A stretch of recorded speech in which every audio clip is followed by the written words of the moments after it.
Prime Minister Raila Odinga took advantage of a court case on police torture under the KANU regime to score a political jab of his own when he accused President Kibaki of bearing political responsibility for the 2007-2008 post-election violence. Last month, Deputy Prime Minister Uhuru Kenyatta placed the blame on Raila during his appearance at the International Criminal Court. Raila was testifying in a court where former Alego Usoga MP Otieno Makonyango has sued retired President Daniel Arap Moi for allegedly ordering his detention after the 1982 coup attempt. While being cross-examined by former President Moi's lawyer Keith Kilonzo, Raila said atrocities committed by state security agents should be blamed on the president. It was against this backdrop that Raila said former President Daniel Arap Moi should be held responsible for the torture of suspects behind the abortive 1982 coup. He added that the post-election violence broke out while Kibaki was in power, making him responsible.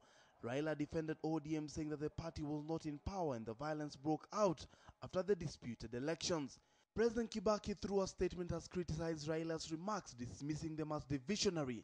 Kibaki says he will not be drawn into blame games at a time when Kenyans need to be focusing on the many challenges facing the country, especially on a matter that was settled by the National Accord and Reconciliation Act. Kibaki says he was not responsible for any form of violence at any time and that Kenyans by now know how the violence started and how it ended.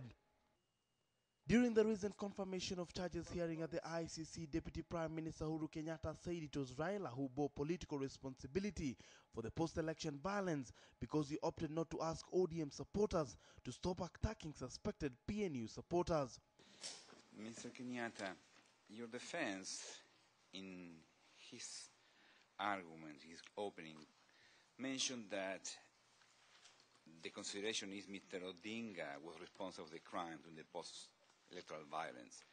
I'd like to take this opportunity, if you can explain to us if you consider is politically responsible or also criminal responsible. Politically, yes, I would say he was involved. Criminally, Madam President, I have no evidence of him organizing weapons. The ICC prosecutor has in the past maintained that he is limited to punishing those with criminal responsibility and has no evidence against Kibaki and Raila regarding the post-election violence. He has, however, included in his list of suspect close allies of both President Kibaki and Prime Minister Raila Odinga.